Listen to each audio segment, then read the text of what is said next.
Well, good evening, everyone, and welcome to Environmental Coffee House. Hello, Jennifer. It is great to Hello. see you, and it's great to see everyone in the chat. Welcome. We've got quite a Yeah, show.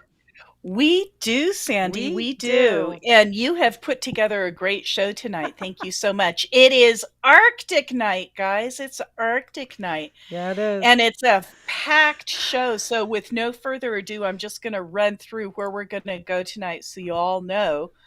We're going to start off, believe it or not, with the American conservative. I know, not our normal thing, but this is called Arctic Fever in the Foreign Affairs section. Then we're going to jump over to naval technology. The Yeah. time of Arctic exceptionalism is over, says Lord Ashton. Oh, Who knew? boy.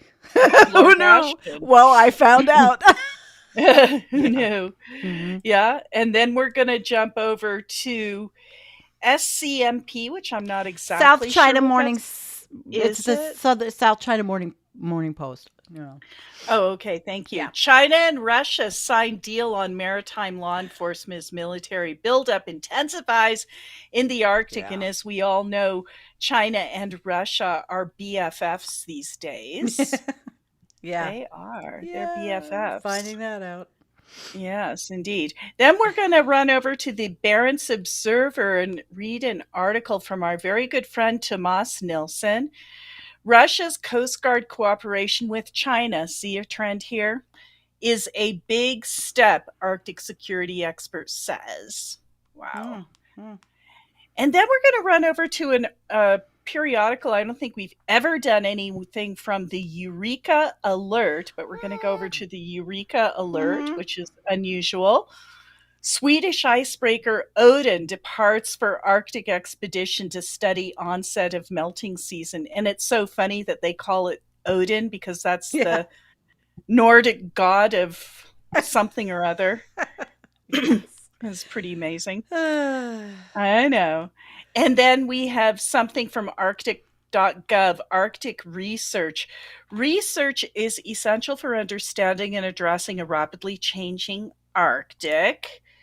And then we have MENA FN, which what does It's that stand I don't even for? know. We'll look at it when we get there. I just thought it was interesting information, and it's Yeah, and probably this not. is Yeah, I don't think it's an Kivalina. American. I've been looking at Kivalina for at least the last 10 years. So Kivalina is a little Arctic island, I think around in Alaska somewhere. Arctic sea ice loss and fierce storms leave Kivalina volunteers search and rescue fighting to protect their island from climate disasters. So that little Arctic island is no longer surrounded by ice and it's also at sea level.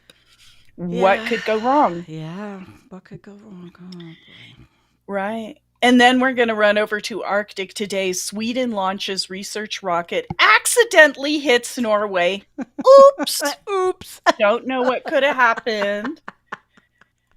I don't know what could have Oh, I don't happened. mean to giggle. It's could have I been know. serious. It could have I been know. serious. Yeah. It was oops. It was Oops. oops. Oops. At least nobody died.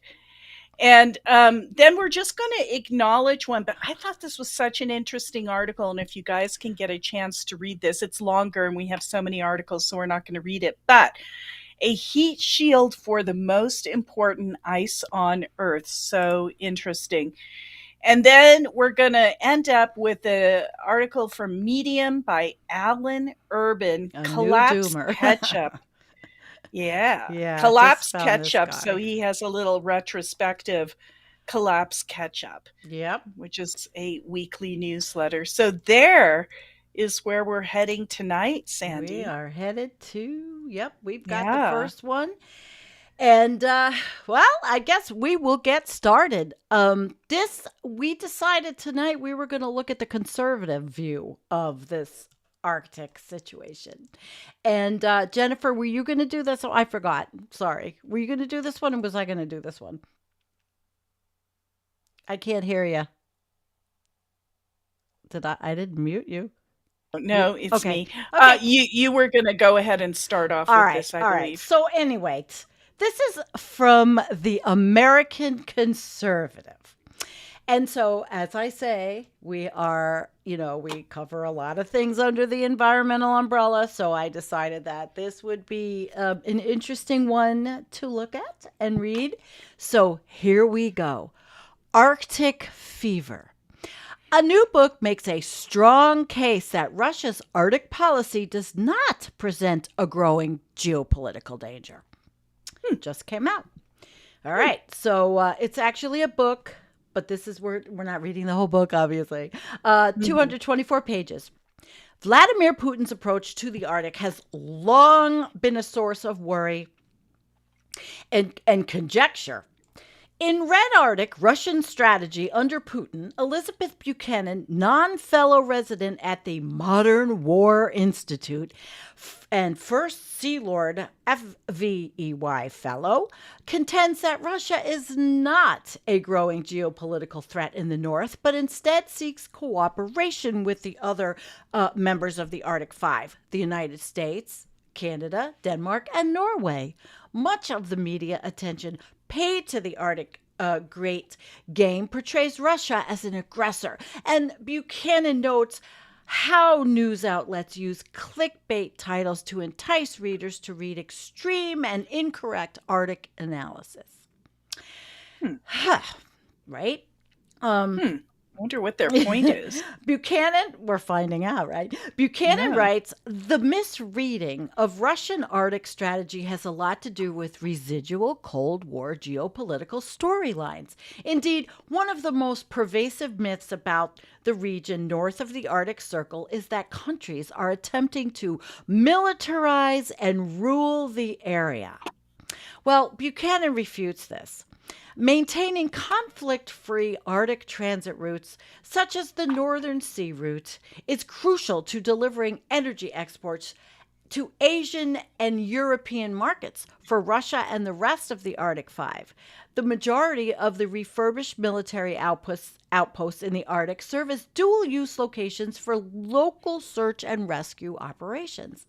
Russia's military aspirations in the region are limited, primarily driven by three objectives, they say: Mm. establishing its sovereignty over the continental shelf, defending economic interests, and demonstrating that it still possesses a great power status. Hmm. Russia's Arctic strategy is frequently misunderstood because the Arctic is frequently seen as a region like any other region.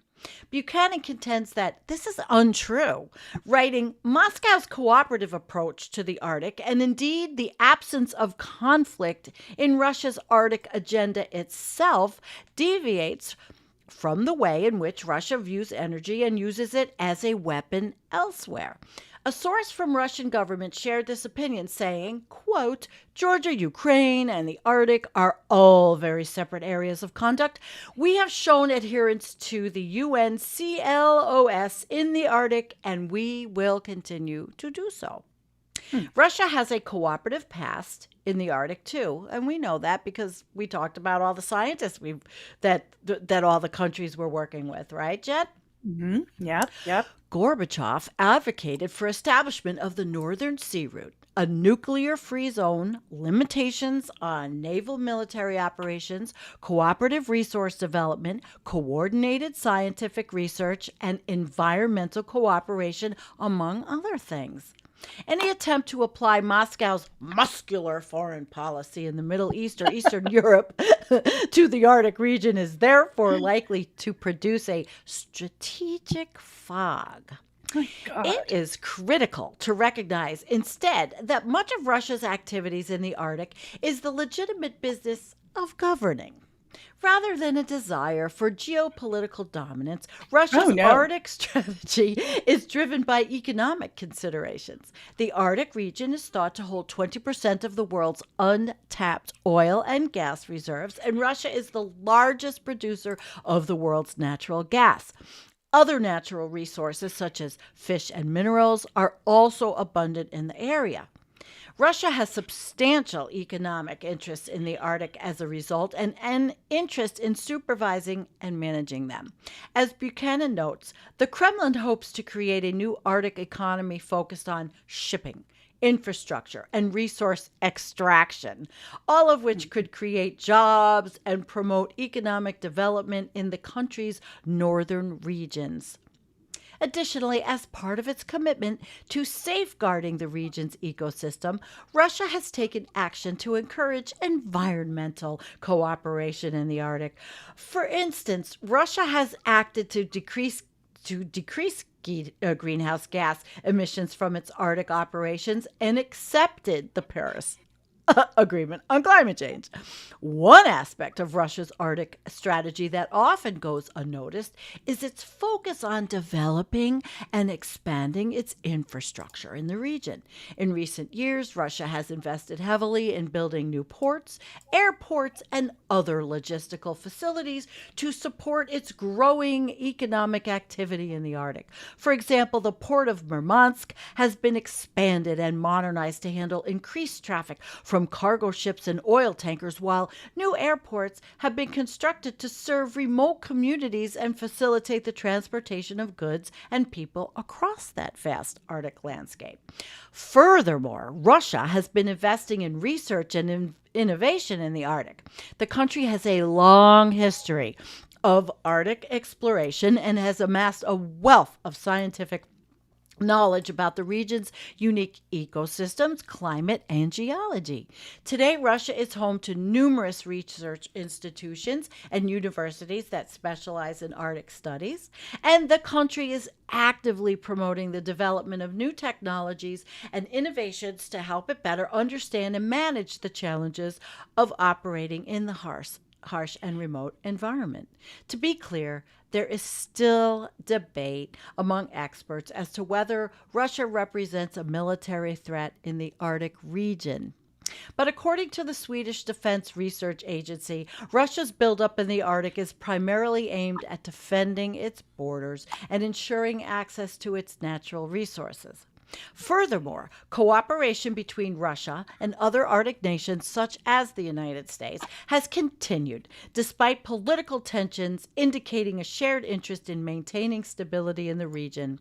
In fact, the U.S. Navy has participated in joint training exercises with Russia in the Arctic, demonstrating the potential for cooperation despite disagreements in other parts of the world. So, this book, Red Arctic Russian Strategy Under Putin, makes a strong argument that Russia's Arctic policy does not present a growing geopolitical danger. Instead, Russia's military efforts in the Arctic, such as upgrading of military outposts, are intended to show off its military prowess, safeguard its economic interests, and establish its sovereignty over the continental shelf. So her book offers a nuanced picture of Russia's Arctic policy that differs from the widely held Cold War hangover view. Better understanding of the Arctic Five's approach and goals is essential as the region assumes greater significance for both global security and interests. And Jennifer, I think now we should play our video Oh, okay. because, guys, after that, I think we need to play something for you guys to watch and enjoy. You've digested the American conservative very well. And I think it is definitely time that we play it's not even intermission, but we're going to play it. Okay. Uh oh. Wait a minute. Ah! Hang on, guys. I don't know why our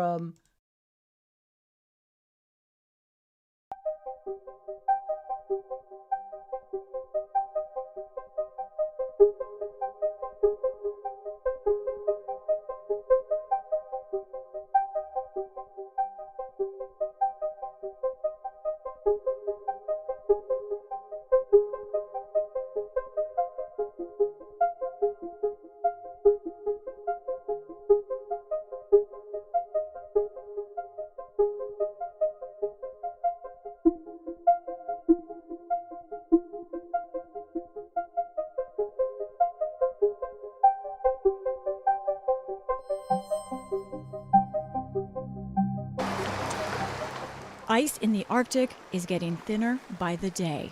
The endless, thick ridges of ice and landscapes of snow are on the way to being things of the past. That thinning is transforming, making the Arctic easier to navigate, drill, and mine, bringing new possibilities. Russia is reopening 50 Soviet-era military posts. Among them are 13 air bases and 10 radar stations. While China calls itself a near-Arctic state and wants to build a Silk Road on ice, since Russia launched its assault on Ukraine, the Western nations have shunned Moscow. That's an opening which Beijing was looking for to make deeper inroads in the region with the help of President Vladimir Putin. Both countries also plan to hold joint military exercises, much to the dislike of the West.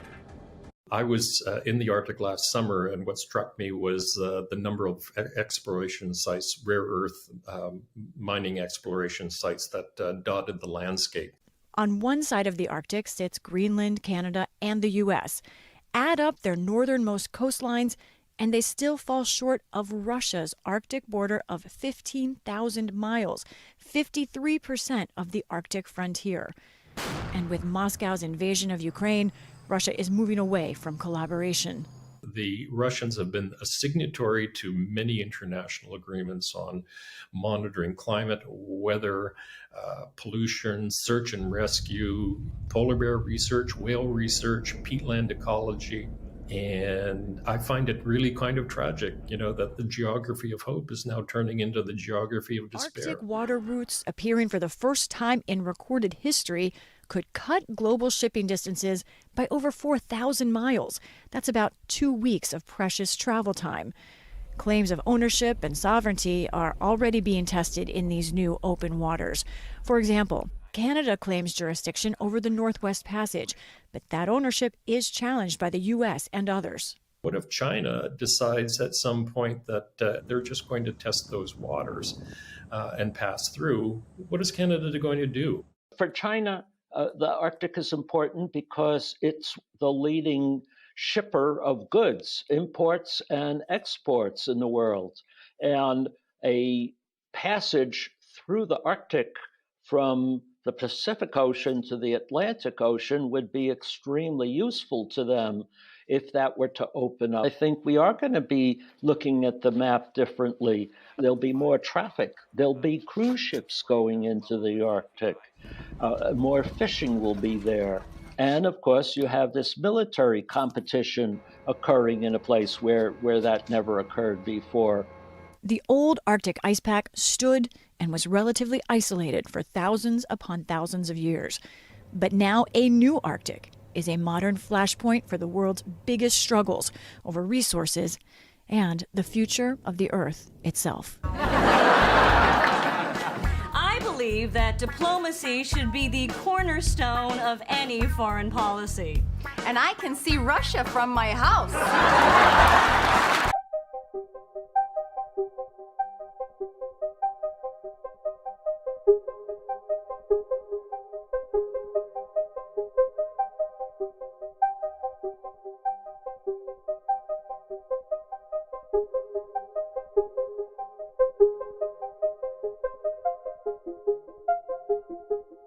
States, because through all times, hegemons have been defined by being able to also dominate maritime transportation corridors. Before it was the British, in which conditioned their ability to establish a global empire, and now it's the Americans. Now, what's interesting with the Arctic corridor is it could be the most efficient and also cheapest, fastest transportation corridor there is, and it would be completely outside the reach of the United States because it falls within the Russian sovereign territory. But again, neither the Russians or the Chinese, as both are adversaries of the United States, they're not comfortable with this excessive reliance. So the United States, I would expect them to go to a long distance in order to prevent Russia and China from being able to reach these resources and transportation corridors. One of the means, obviously, the U.S. is worried is in this country, in Norway, in 2021, they agreed to develop 4 American military bases on Norwegian soil, and it's reasonable to suspect that the main American interest would be to confront the Russians in the Arctic. That is, to use Norway as a frontline against the Russians in the Arctic. After the 2014 Western backing of the coup in Ukraine, we saw that Russia effectively abandoned all dreams about integrating with Europe and instead is now looking towards Asia, wanting to create a greater Eurasia instead. And this is all kind of what's at stake, because now Asia will be part of this greater Eurasian initiative as opposed to a Western one. The only pole I care about is the North Pole, and that is melting. It's not great. What is your perception? How worried should we really be about serious conflict in the Arctic? Douglas Jones represents the U.S. State Department. Our assessment is still that chances of conflict in the Arctic is low. We don't think there's likelihood of conflict arising because of the Arctic, but there is a chance of spillover from the conflict in Russia and Ukraine. Panel members say Russia's invasion of Ukraine has thrown a wrench in Arctic relations. I can't really see, as long as the war is ongoing, that it will be possible to return to any kind of business as usual with Russia in the Arctic. I'm at the China-Russia border where you can see Russia. There are a lot of examples of cooperation between the two countries here as Russia has become more dependent on China. This is a new gas pipeline that's tapping cheap Russian gas at a record pace, energy that used to flow to Europe. We talked to Russian truck drivers who told us it's busy. China, Russia. We're good friends, he says about China. Trucks loaded with goods will come and go from Russia across this bridge that was built and paid for by China.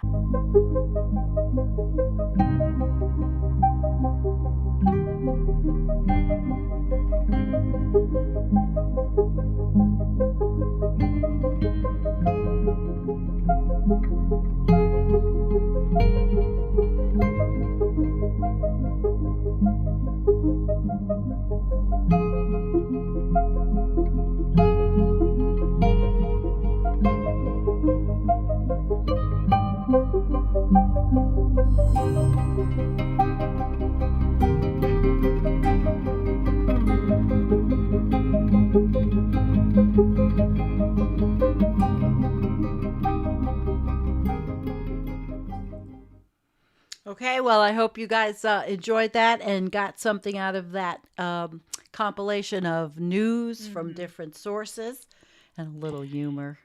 Yeah, absolutely. And I just want to note, a little historical footnote, right? We wouldn't even have Alaska but for the fact that Alaska was sold to the U.S. by Russia in 1867, so 155 years ago, for $7.2 million for the entire state of Alaska. Such a steal.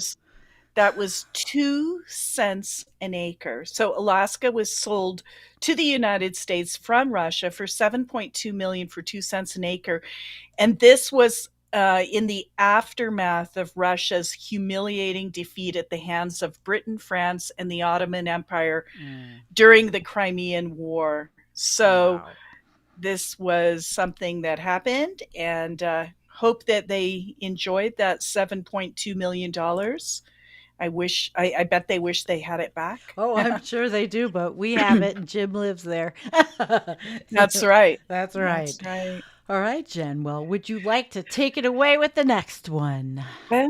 Absolutely. So we're going to run over to naval technology. The time of Arctic exceptionalism is over, says Lord Ashton. Oh, it's over. Oh yeah. There we go. Just like the Simon and Garfunkel song, right? Can't play that. So, with the Arctic Council's breakdown and Sweden and Finland joining NATO, the inquiry into the Arctic and the High North asks serious questions. With the breakdown in relations between the members of the Arctic Council, the House of Lords International Relations and Defense Committee, which is IRDC, convened an inquiry that took evidence today, 26th of April, on the UK and NATO allies' interest in the Arctic and High North. In an interview with Naval Technology, Lord Ashton, chair of the IRDC, explains as Russia currently chair the chair of the Arctic Council of the 8 Arctic states and Russia's invasion of Ukraine having soiled relations between the parties involved, the other 7 nations are in a position where they can no longer cooperate with the Council. The Secretariat of the Council still functions, said Lord Ashton, but anything that the chair would normally have initiated didn't happen. The time of Arctic exceptionalism is over, said Lord Ashton, lamenting the end of what he calls a very good example of multipolar diplomacy in the Arctic Council. There were examples where, despite the official position of different states, the officials and the Secretariat and the scientists all got on very well and were able to achieve things between themselves because they largely had the same point of view, and they treated the Arctic as different and not involved. The Arctic Council never got involved in security aspects. The evidence section on the 26th of April focused on the Arctic security threats and defense capabilities, taking evidence from experts in the field of academia, independent research bodies, and the services. The committee will be looking to understand what role the UK can play in the Arctic defense and deterrence in the event of a confrontation, what capabilities the United States, the United Kingdom, and other NATO members have to project troops forward into the European Arctic. Part of this will relate to a survey of unique obstacles to military operations in the high north, with particular regard to the special training and equipment that are required to operate in the Arctic. If the high north is expected to be a source of significant military rivalry or security challenges in the future, some determination needs to be made about extra infrastructure, including within the UK, that would be required. During the course of the inquiry, the committee is expected to hear evidence from witnesses with interests in the area of natural resource exploration within the Arctic. That move in the diplomatic side in terms of continental shelf, which formerly the Arctic Council were quite good at resolving, said Lord Ashton, adding, Russia has got some pretty ambitious plans to boost economic development in the Arctic and also militarization. Understanding the current level of militarization is another goal of the inquiry, including the military balance between Russia and NATO allies in the Arctic. The recent entrance of the Sweden and Finland to the alliance will bear considerable examination. Evidence will be sought as to whether Russia is increasing its military presence and the efforts that other Arctic nations have taken to resist Russia's presence in the region. Lord Ashton explained that while the inquiry has taken evidence on climate change in an earlier session, climate change itself will not be a focus of the report. Well, that's good. I'm glad that it doesn't exist for them. And the evidence taken on the changing situation in the Arctic was to provide sufficient context for the committee. Whether the Arctic Council could return to proper operations in a future after the end of the conflict in Ukraine, Lord Ashton is undecided. Quote, there is an obvious question about the invasion. How and when is it beneficial to start up again? I suspect it would be difficult to go back to square one, status quo ante, but there might be work that could take place below the radar to start with. Lord Ashton expects the IRDC to visit the Arctic Council during the course of the inquiry to find the answer to this question before delivering their final report at the end of the year. Oh boy, can't wait for that report. Oh boy. That was a very strange article. Yeah, but it's different and we need to know everything that's going on in the Arctic. We love the Arctic. And we're moving on now because we are seeing what we've been all hearing about. China and Russia sign a deal on maritime law enforcement as build up intensifies in the Arctic. Let me make sure you can see it. Okay, you can. So details of this agreement are sparse, and this is this southern. What is it? The morning. It's we've read from this before. SCMP, the Morning Post, South China Morning Post. Details of agreement and sparse, but it is signed after a 2-day meeting held near Russia's border with NATO member Finland. So it comes as China expands presence in the region, and Moscow encourages non-Arctic nations to invest in shipping and energy projects. And you know what all this means. It just means destruction. China and Russia have signed an agreement to work together in maritime law enforcement following a meeting that took place in a Russian city inside the Arctic Circle, not far from the border with new NATO member Finland. China's Coast Guard and Russia's Federal Security Service signed the Memorandum of Understanding on Tuesday, according to state media. The details of the agreement have not been disclosed. State broadcaster CCTV said the agreement was the outcome of a 2-day meeting between the Chinese Coast Guard and the FSB that concluded on Tuesday. Chinese Coast Guard Chief, excuse me for 1 second, Yu Zhang and Vladimir Grigorovich Kulishkov, first deputy FSB director and head of its border service, represented the two sides at the signing ceremony. According to CCTV, the two sides said they would actively promote maritime law enforcement cooperation, join hands to build a maritime community of destiny, and make every effort to serve the comprehensive strategic partnership cooperation between China and Russia in the new era.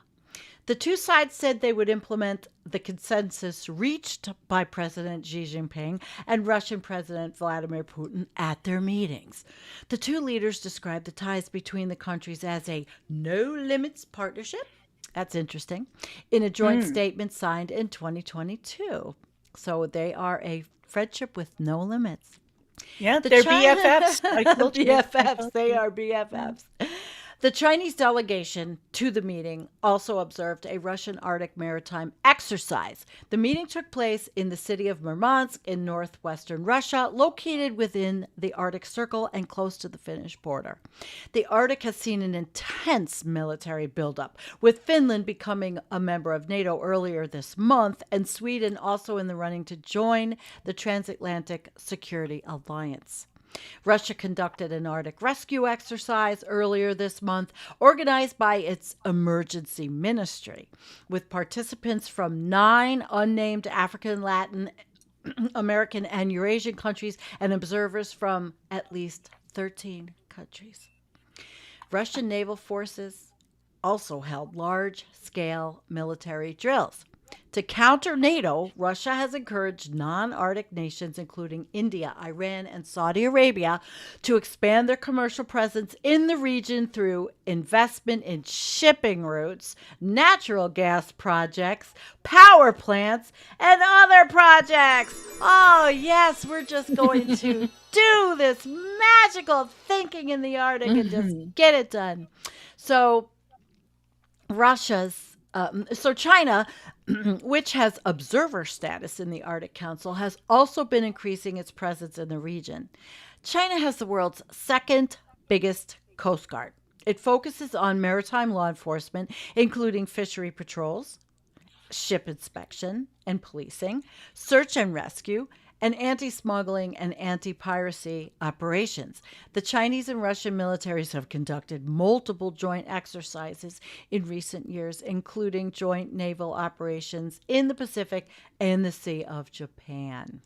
So you guys see we've got a little bit of a trend going here, seriously. Yes, ma'am. Yeah. So Jen, why don't you take our old friends, the Barents Observer? Yes. A new article by Thomas Nilsson just came out today, guys. Russia's Coast Guard cooperation with China is a big step, Arctic security expert says.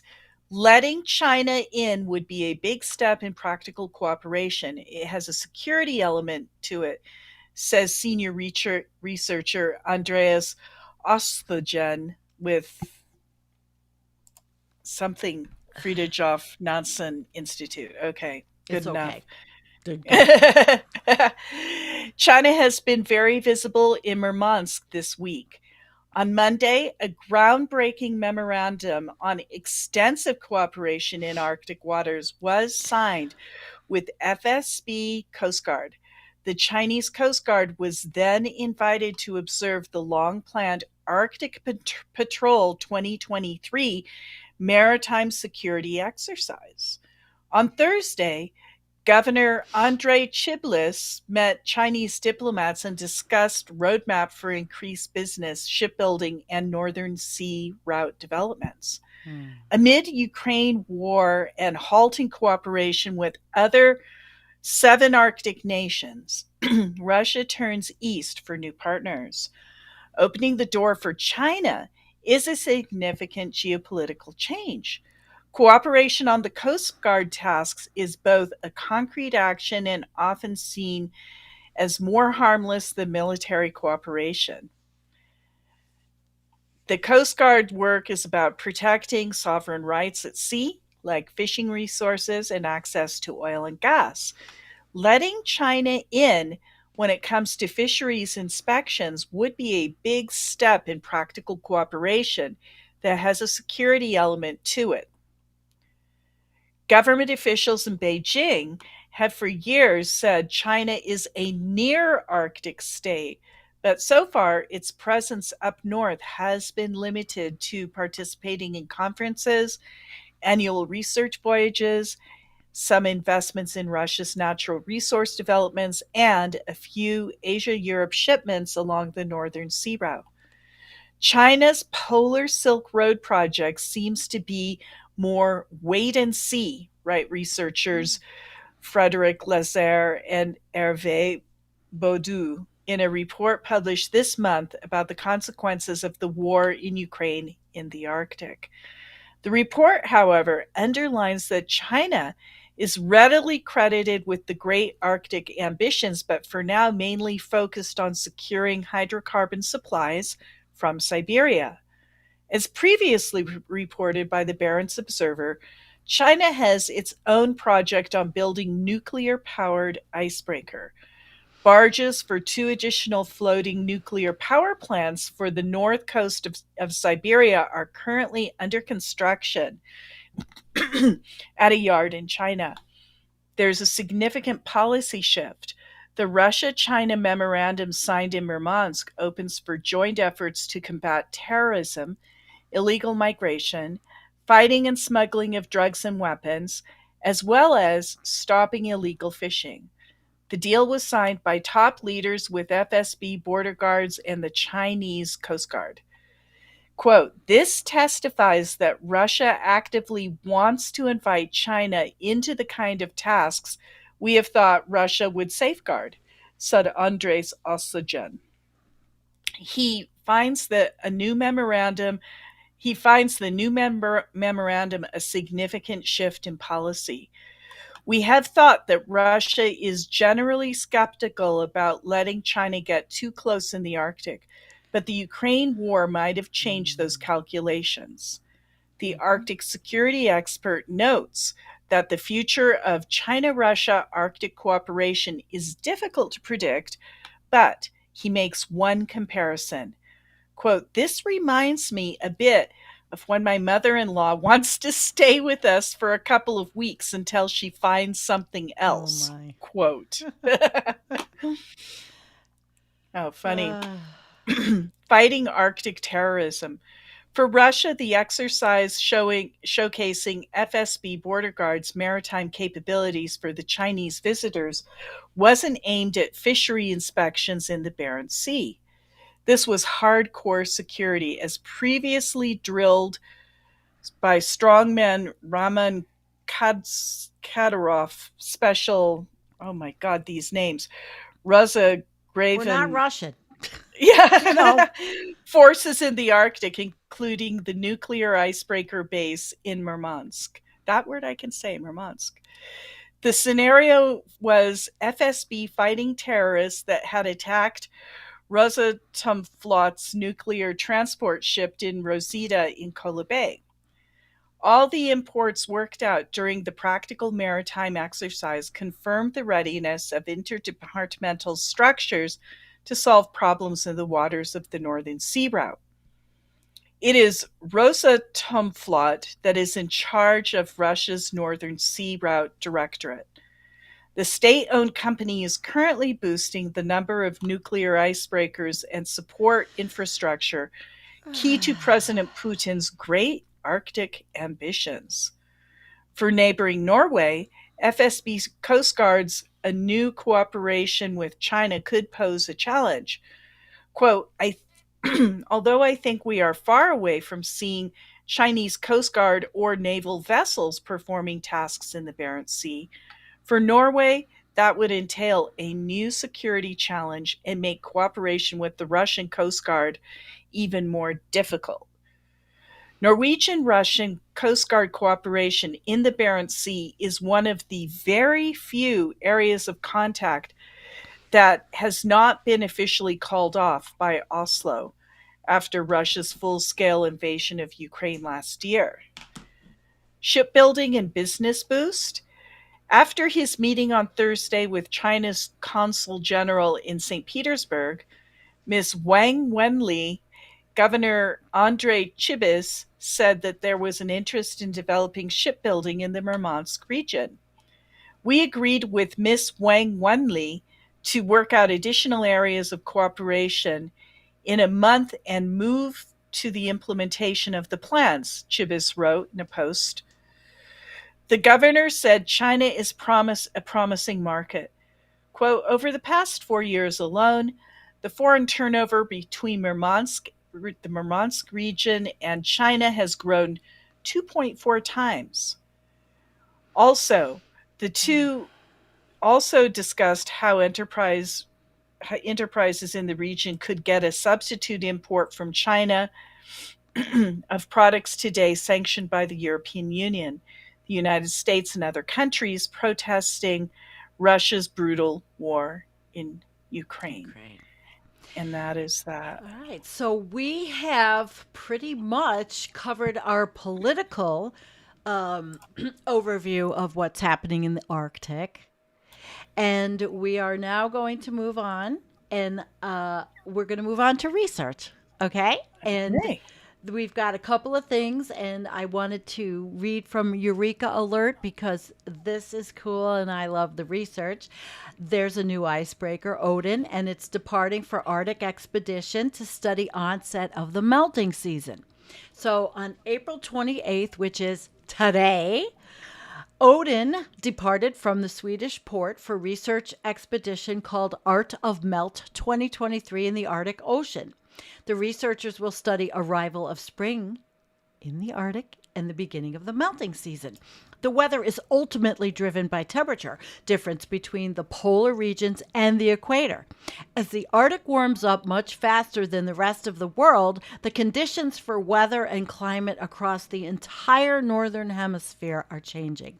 The effects of disappearing ice in the Arctic do not stop there, said Michael Yerstrom, professor of meteorology at Stockholm University. During the spring, the Swedish Polar Research Secretariat has worked intensively to prepare and adapt the Odin for this early expedition. Recently, the researchers gathered in Helsingborg's port in southern Sweden to load equipment on board and install all the research instruments. The expedition also includes Swedish visual artist Ida Rodan, who has been awarded a place in the Swedish Polar Research Secretariat's artist program, which is too cool. The participants will board Odin in Longyearbyen on Svalbard, Norway on May 7th. But Paul Ziegler from Stockholm University will already be on board when Odin departs Sweden on April 28th. It's an opportunity to calibrate and start up all the instruments so that we are prepared when the expedition starts for real. We have more than 30 instruments to be used for observing the atmosphere. After a long period of preparation, our journey finally begins, and I look forward to carrying it out along with a team of outstanding scientists from around the world, says Paul Ziegler, Associate Professor of Experimental Atmospheric Science at Stockholm. After casting off the mooring lines at Långbyen on May 7th, the ship is expected to reach the ice edge in the Arctic Ocean within 2 days. When the Odin is positioned between northeast Greenland, northwest Svalbard, and North Pole, the hunt for southerly inflows of warm and humid air that are expected to trigger the start of melting season in the Arctic Ocean will begin. This means that the research expedition lacks a predetermined route. Instead, advanced weather forecasts will determine where the icebreaker needs to be within 4 to 5 days. So before the ice begins to melt, it is most challenging to navigate in. This is one reason why there are no observations from this time of year. To more accurately predict future weather and climate, we need to study warm air inflows and their effect on Arctic snow and ice, concludes Michael Jernstrom. About the expedition, the research expedition Art of Melt 2023 is organized by the Swedish Polar Research Secretariat and is conducted with the icebreaker Odin, leased from the Swedish Maritime Administration. The expedition involves 38 researchers from 19 organizations in 10 countries. Cool. Sweden is represented by 14 researchers from Stockholm University, Gothenburg University, Chalmers University of Technology, and Lund University. The research on board the Odin is led by Chief Scientist Michael Tjernström, Professor of Meteorology at Stockholm University, and Co-Chief Scientist Paul Ziegler, Associate Professor of Experimental Atmospheric Science at Stockholm University. It will run from May 7th to June 15th. So I really look forward to following this and seeing what happens, like we followed the Polar Stern. And I don't think this is quite as big as the Polar Stern, but I do think it's going to be fruitful.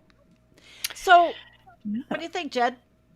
Well, I think it's interesting that they're hunting those warm air masses and they're going to follow them. So it's kind of more of a hunting expedition than a pre-programmed, we're going here, here, and here. They're actually going to follow and hunt those warm air masses.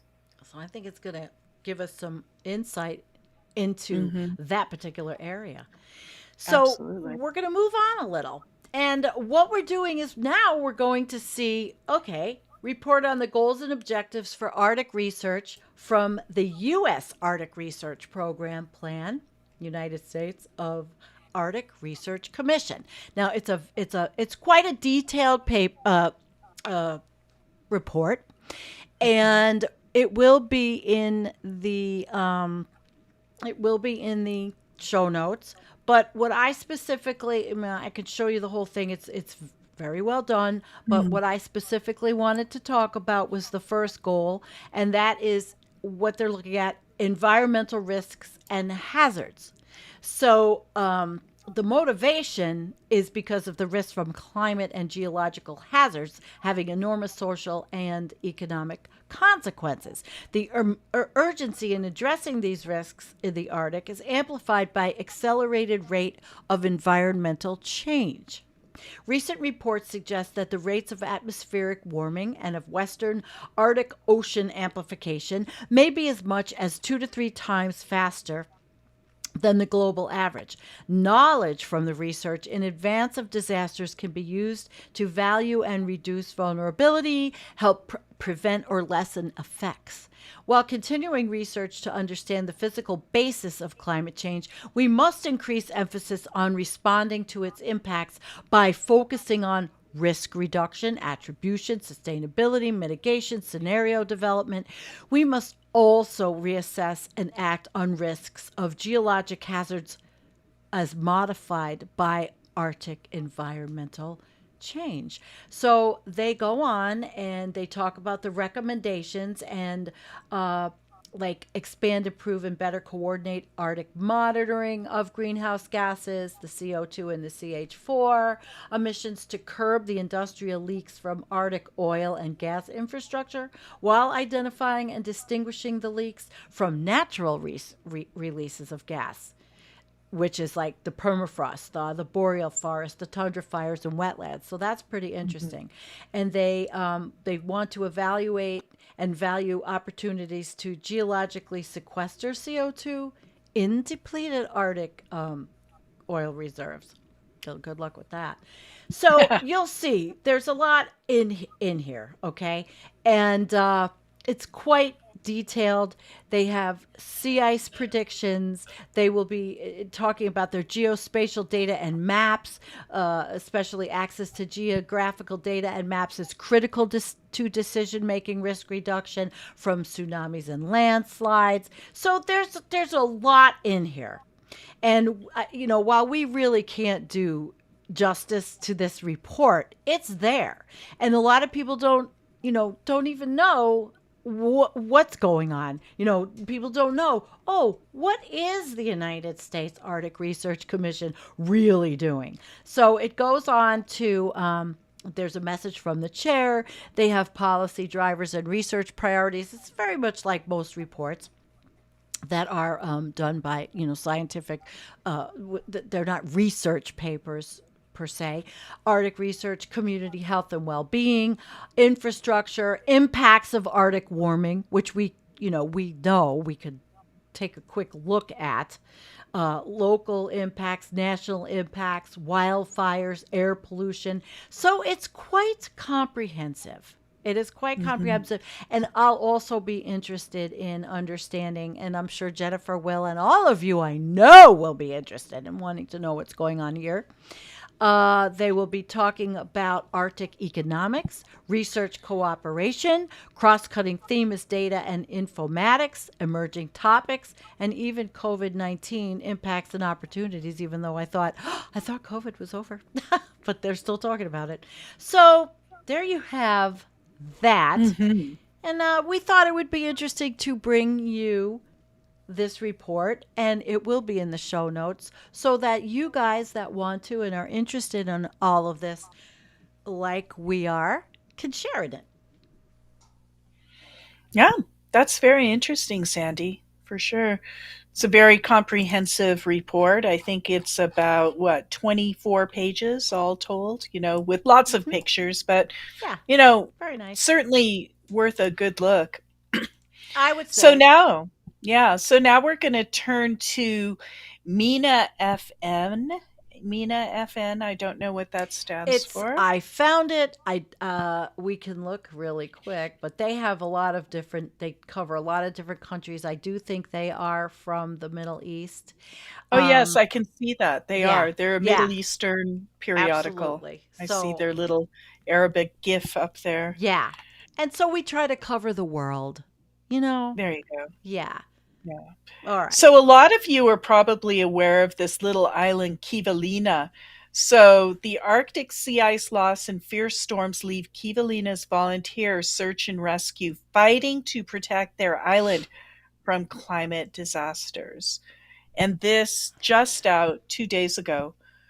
As winds and waves from Typhoon Merbok devastated communities along the coast of western Alaska in 2022, Ruppy Swan Sr.'s phone began to ring at Kivalina, a barrier island 80 miles above the Arctic Circle. A neighboring family had lost 3 feet of land to the rumbling lagoon, and their home was now sitting just 6 feet from the angry water's edge.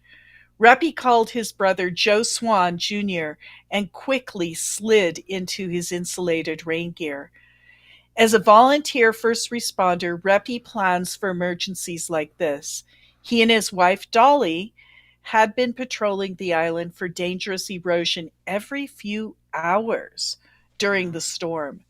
To prepare, he had already inspected the city's heavy equipment and located a pile of boulders left over from a recent construction project.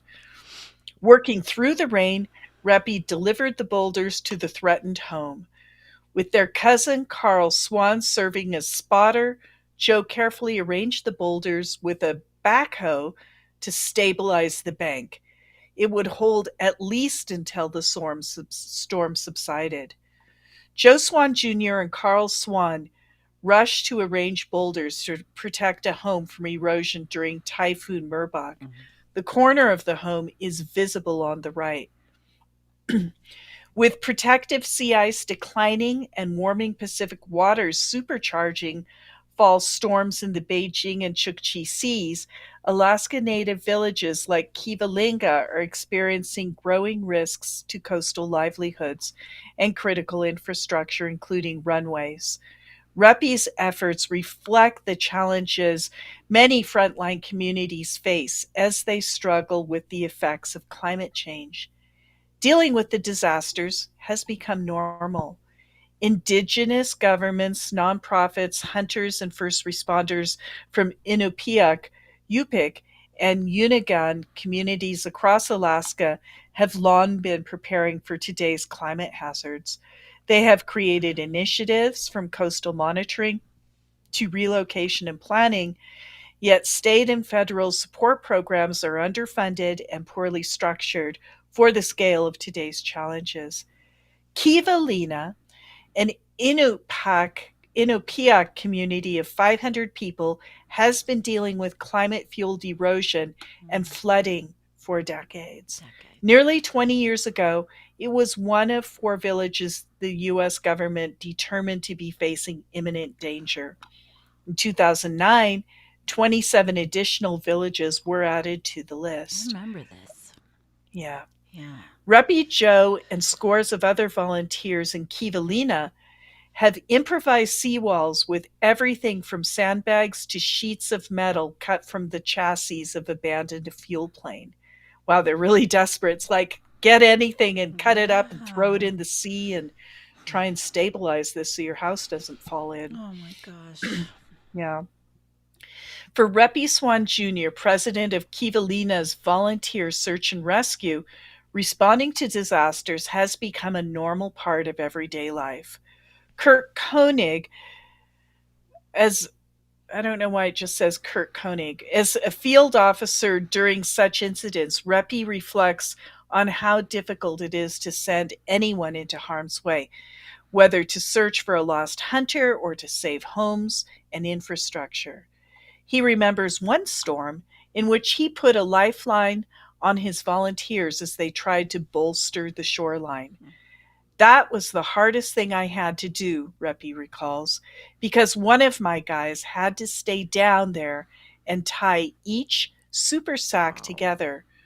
To top that off, the 8 to 10 foot waves would just engulf them completely. God. So they were trying to do that Such during a storm. Hardships. Yeah. He talks about Typhoon Merbok with the calm of somebody for whom storm readiness and response have become normal parts of everyday life, because they have. Mm-hmm. We just can't adapt this fast. For Indigenous nations around the world, the roots of climate risk today are often colonial in origin. Kivalina's uneasiness with fall storms began shortly after 1905, when the U.S. Office of Education built a school on the island and began a multi-decade process to forcibly settle the autonomous and semi-nomadic Kivalingamuit Nation.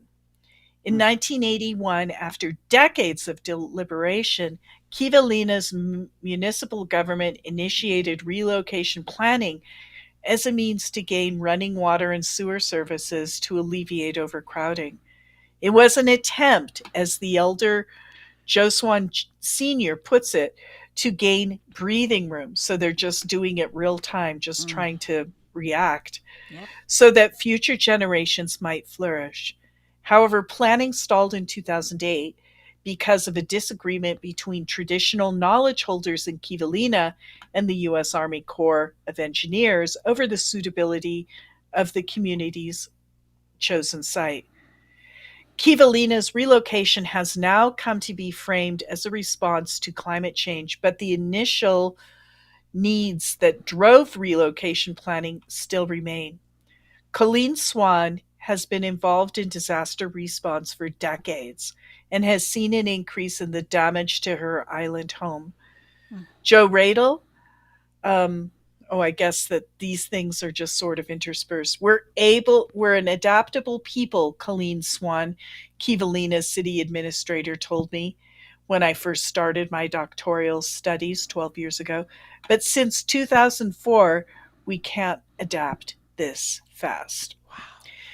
That was the year pieces of the island began shearing off into the sea. So 2004, things really picked up and whole chunks of the island started falling into the sea. My God. The local value of the Arctic's diminishing sea ice. Historically, Kivalina's sea ice would form early enough to protect the coast from fall storms. But with climate change, it forms much later, if at all, leaving the shoreline vulnerable to increased wave activity. On March 6, 2023, when Arctic sea ice hit its minimum extent for the year, it was the fifth lowest maximum extent on satellite record. Kivalina had open water for less than 2 miles out of town, a fraction of what's needed for a successful bowhead whale hunt.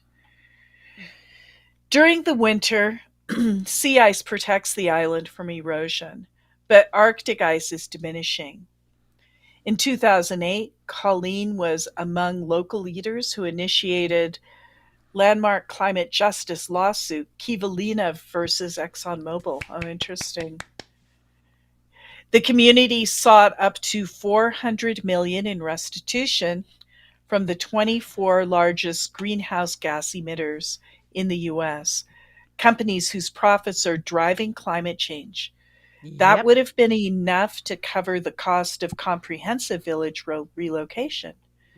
The case was dismissed by a federal court, a decision upheld by the Ninth U.S. Circuit Court of Appeals in 2012. A year later, the Supreme Court refused to consider any further appeal. Of course. Yeah. With the media attention generated by the lawsuit, Colleen has become globally recognized as a frontline leader for climate justice. She has spoken across the U.S. and was part of an indigenous delegation to the UN Climate Change Conference in Copenhagen in 2009. Today, she's busy addressing climate change on a different scale. The Army Corps of Engineers built a rock revetment in 2008 to 2009 to help buffer Kivalina's shore, but it does not surround the entire island. Colleen now manages Kivalina's volunteer search and rescue, known as SAR, excuse me, and her brother Repi serves as its president.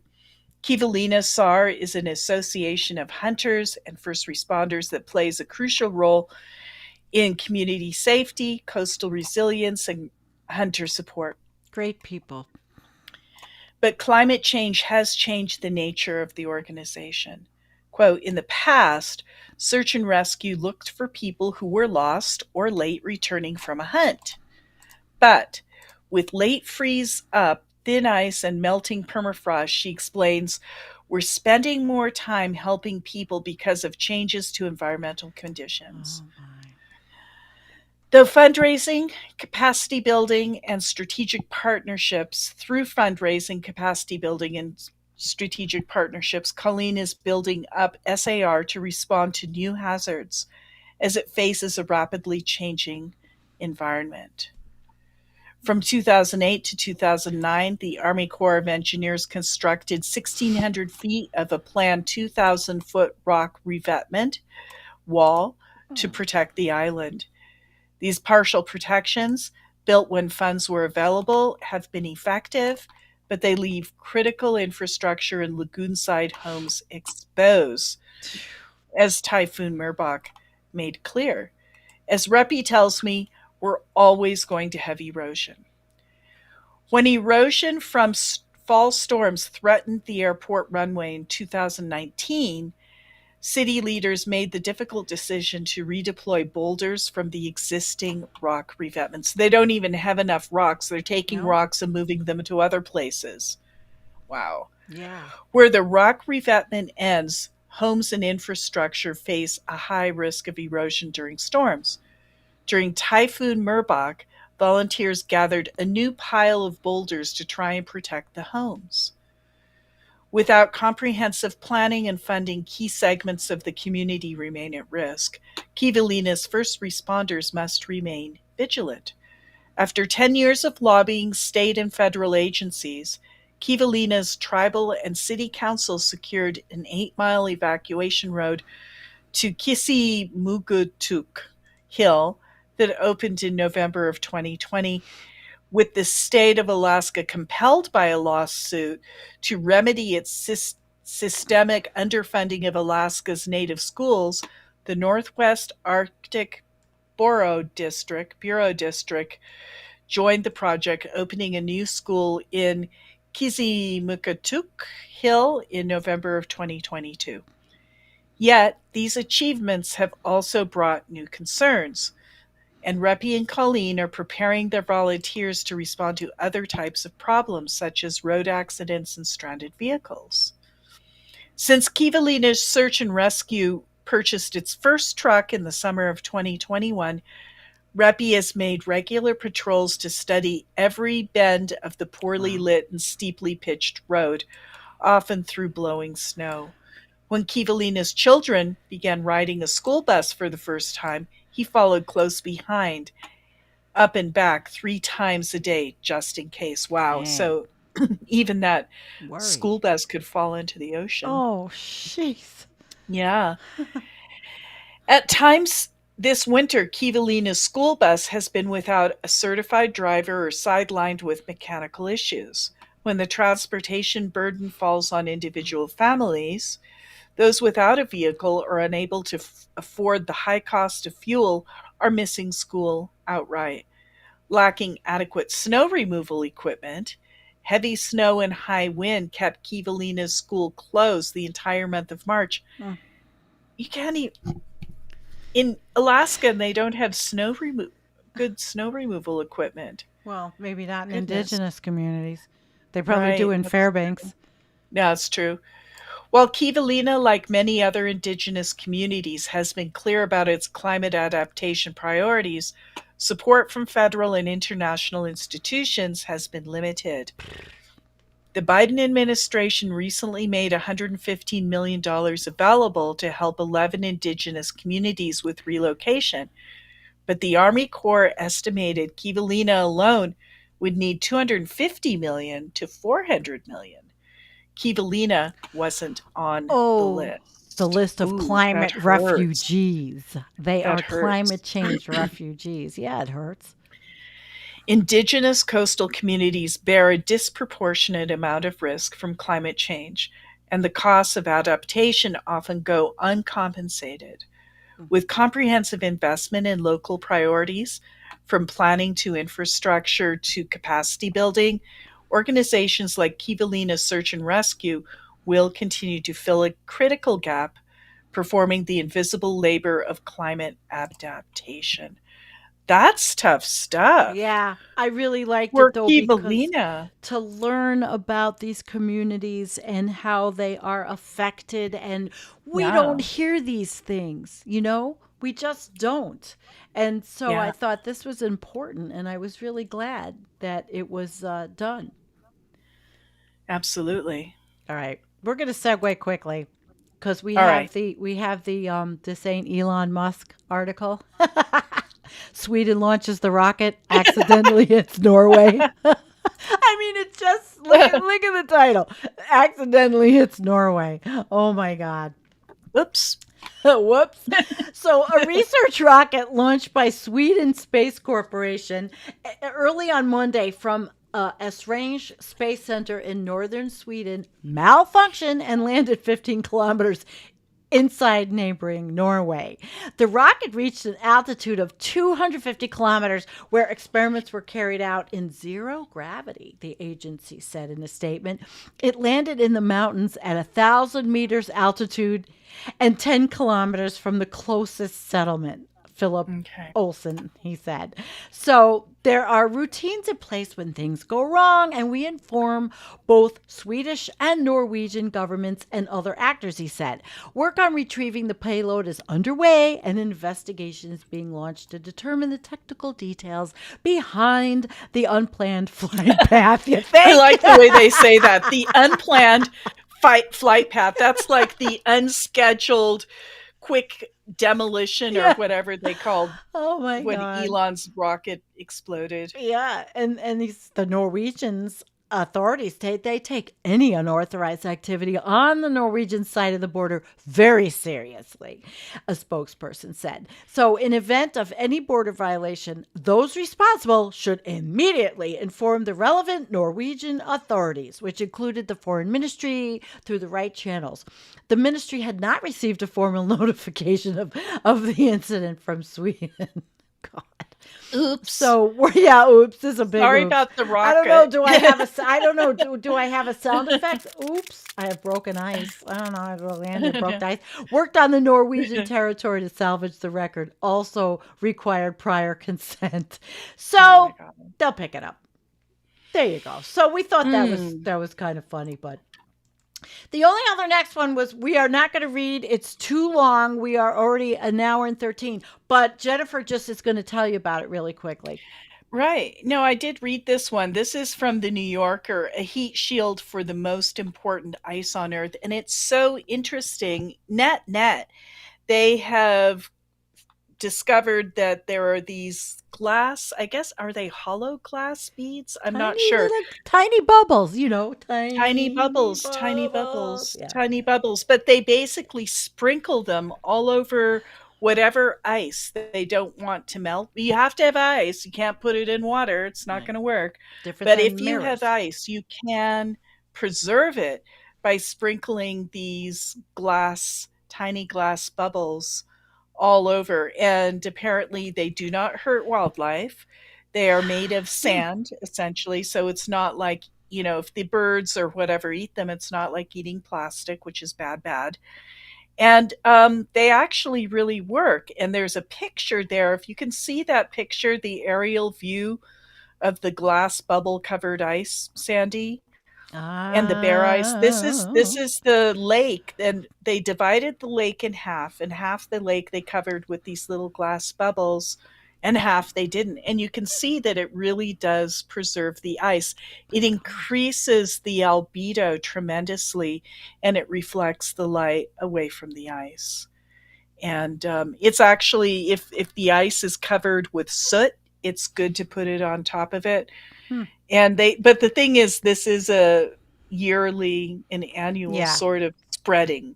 Probably expensive, geoengineering ideas. Yep. It is expensive. Yeah. It's a couple of $1 billion a year, I think. But I mean, when you consider that to, a blue ice, like a blue ocean event, then it doesn't sound as much.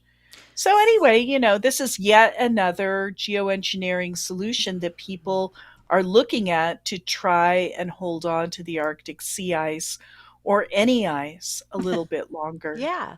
And like mirrors, well, this is bubbles, but it's not mirrors, but it's interesting. So the link will be in the show notes. I see that you're all still with us, and we have one more article, but I don't know. Do you want to take the time? It's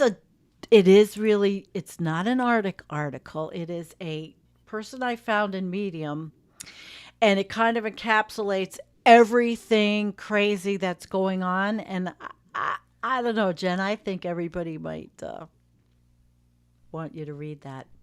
Okay. All right, let's go for it. So this is from Alan Urban, a blogger in Medium, Collapse Ketchup 423. So this is a weekly collapse ketchup. Welcome to the 10th edition of Collapse Ketchup, a weekly newsletter that catches you up on the latest signs that we are living through the collapse of global industrial civilization. So, if it's a weekly newsletter and this is the 10th edition, it's been out 10 weeks, right? Mm-hmm. If you do the math. I just found him. He's It's a newbie. Newbie in the The new guy. Doomosphere. New guy in the Doomosphere. Yeah. Okay. This week we have news about record breaking heat waves, unprecedented ice loss, fossil fuel expansion, ocean pollution, marine life extinction, widespread diseases, and geopolitical tensions. Let's dive in. Let's shall flush we? it first. Okay. Let's flush them. Let's flush away global industrial civilization. Gets There the you environmental go. coffeehouse flush of the day. All right, take it So away. this is pretty tough stuff. So let's see if we can get through this. Extreme weather. What's going on? Asia's going through a record heat wave like none before. The massive heat wave is affecting 1 in 3 people on the planet and breaking high temperature records in several countries. Thailand, for example, topped 45 degrees for the first time in history, and Laos reached its highest temperature ever at 42.7, and this is in April. Yeah. Oh my God. India also had high temperature records in cities like Bankura and Calcutta, which reached 43.7 C and 40 C respectively. At least 13 people in India died of heat stroke. Meanwhile, in China, over 100 weather stations broke their monthly high temperature records, and Bangladesh had its highest temperature in 58 years at 40.4 degrees C. Weather historian Maximiliano Herrera described it as the worst April heat wave in Asia history, and also said it will just get worse. This is just a taste of what El Nino is going to bring us over the next few years. Last week, the National Oceanographic and Atmospheric Administration, NOAA, declared El Nino Watch, saying there's a 62% chance of El Nino developing between May and July, so coming our way soon. Yep. Scientists are warning that El Nino will significantly boost global warming and cause more record high temperatures in 2023. Climate scientist Bill McGuire predicts the global high temperature record will be broken this year again next year. So it's all about the heat. There is ample evidence that he is correct. The equatorial tropical Pacific is rapidly transitioning to an El Nino state, and sea surface temperatures are as much as 0.3 degrees C hotter than last year already. In the Western United States, states are already dealing with consequences of record snowpack brought on by a series of atmospheric rivers last winter. In Utah, Governor Spencer Cox declared a state of emergency because of ongoing flooding as the snowpack melts.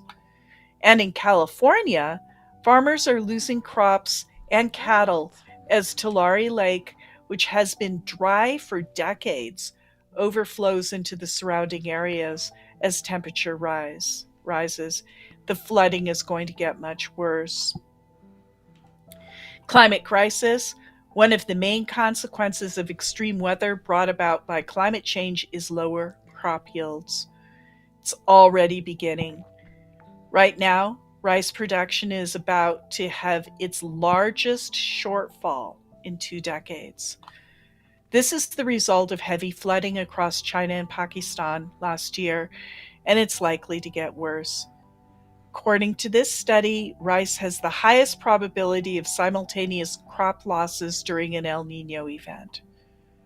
According to the UN World Meteorological Organization, WMO, the melting of European glaciers is literally off the charts.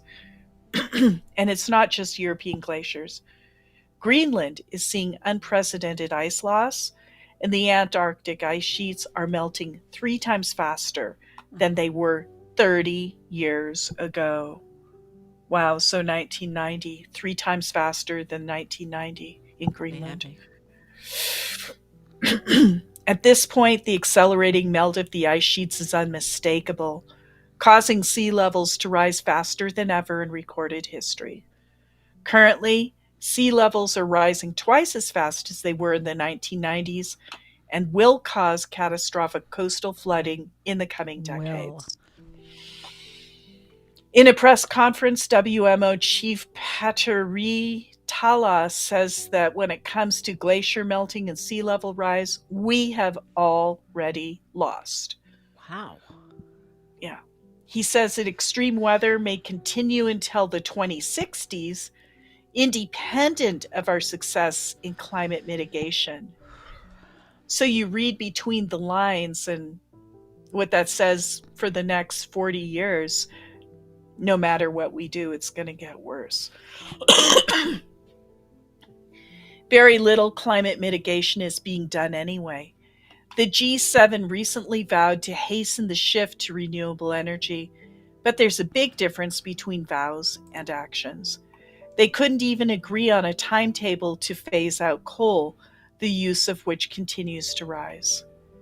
In Texas, clean energy is thriving, with the state leading the nation in electricity from solar and wind, but the Republican government is attempting to stop that with a slew of bills designed to punish renewables and prop up fossil fuels. Do these people really, are they crazy? They're psychopaths. Yes. They're psychopaths. Socio-psychopaths. The oil giant Shell has published a series of energy security scenarios.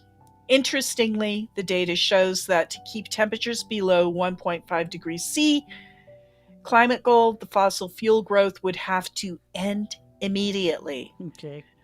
But don't expect Shell to shut down anytime soon. Its CEO said that cutting oil and gas production is not healthy. Oh, really? It's not healthy. For whom? Meanwhile, the two new reports show that although major banks can claim to be acting on climate, they're continuing to finance fossil fuel expansion. Sure they are. The fact is, banks and fossil fuel companies will never voluntarily reduce their profits to save the planet.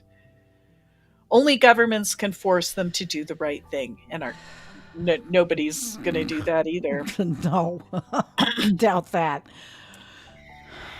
And only people in large enough numbers can force governments to do the right thing. Unfortunately, most people aren't sufficiently motivated to take action.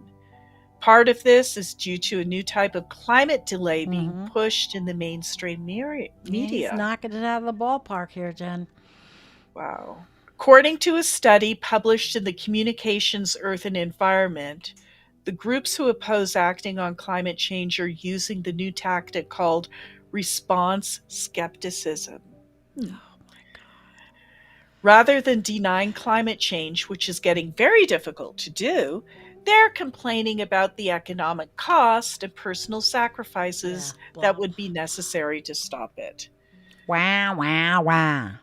Unfortunately, this is not a very effective strategy, as many people who are already struggling in a difficult economy are unwilling to reduce their standard of living for the sake of the planet. And many companies continue to assure people that they don't need to reduce their standard of living.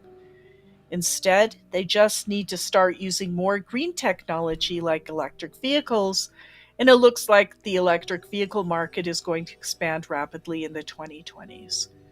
Tesla says its next generation of vehicles will be 50% cheaper, and several companies are launching new electric vehicles that are up to 30% cheaper than the average new vehicle price.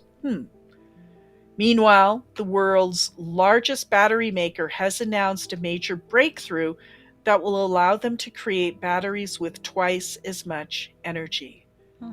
Although these developments could be good for reducing greenhouse gas emissions, many of us see green energy as just another way to extend the life of an ecocidal system. Next section's about pollution. The Great Pacific Garbage Patch has gotten so huge that it even now has its own ecosystem.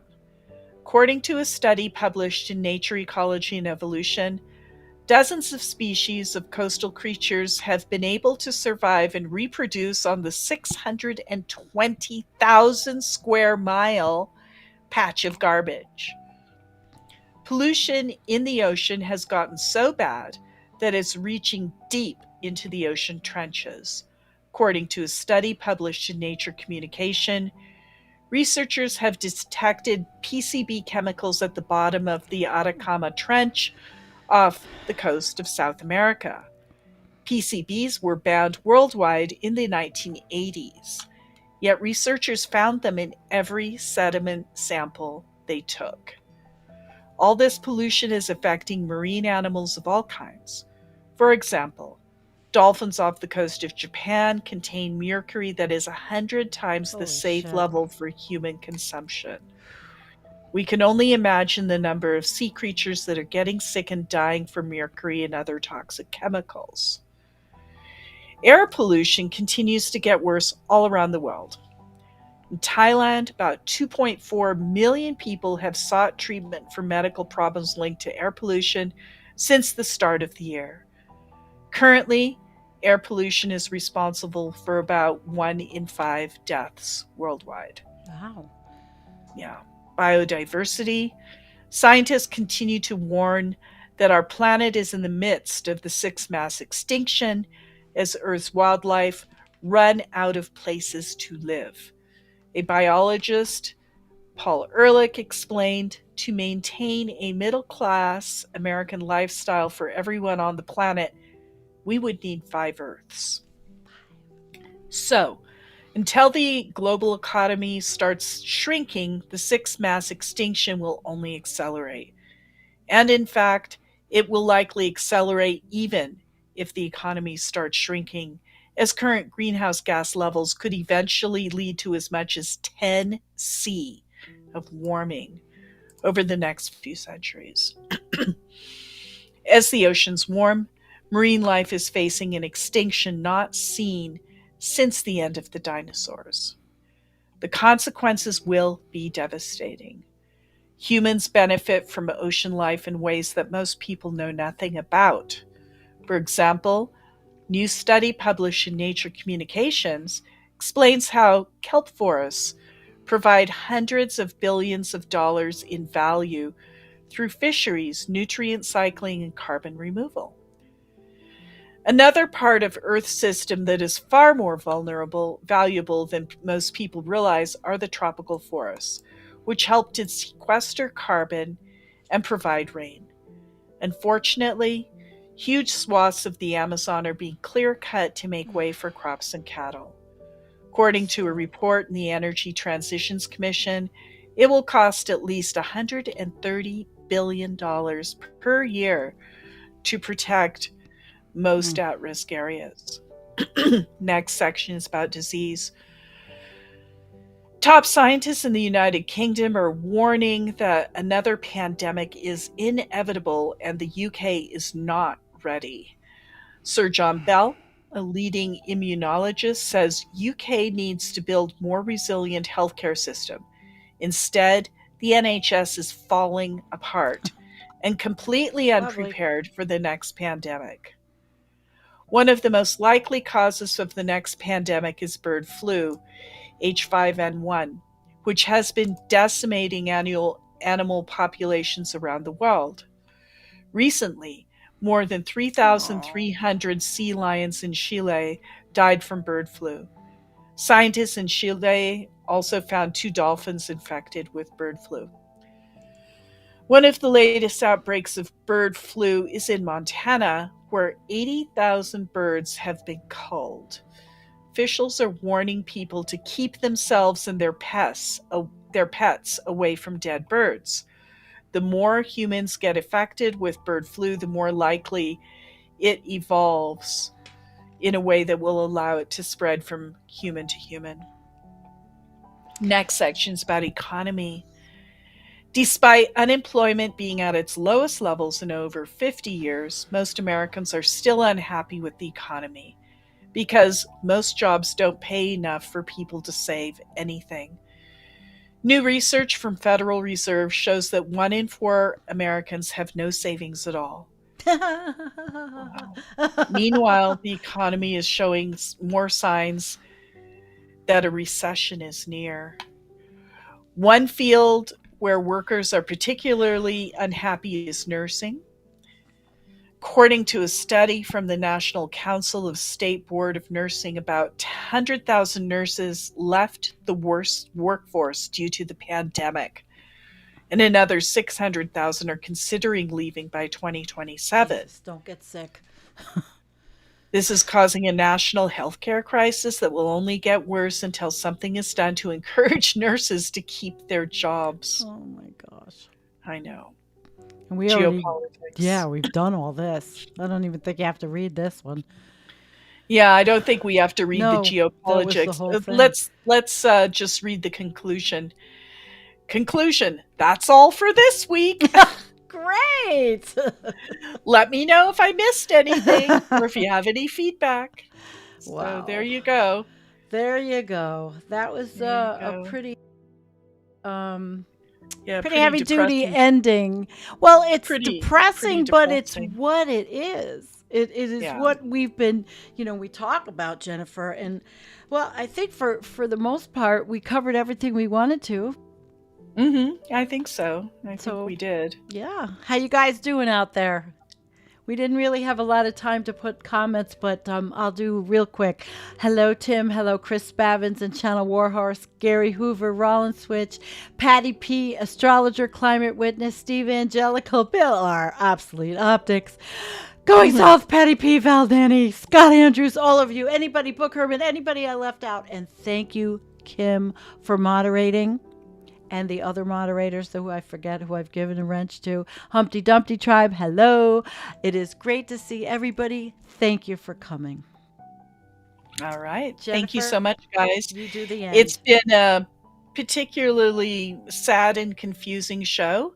It's all about the Arctic, and it will continue to be about the Arctic because as goes the Arctic, so goes the world. And we can see all the different influences, the geopolitical tensions, Russia and China. That was very interesting to understand.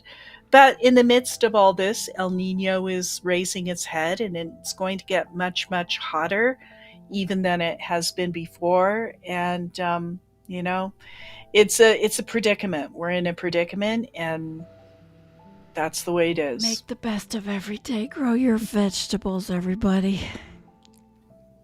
That's right. At that, we will see you next week together and saying bye-bye.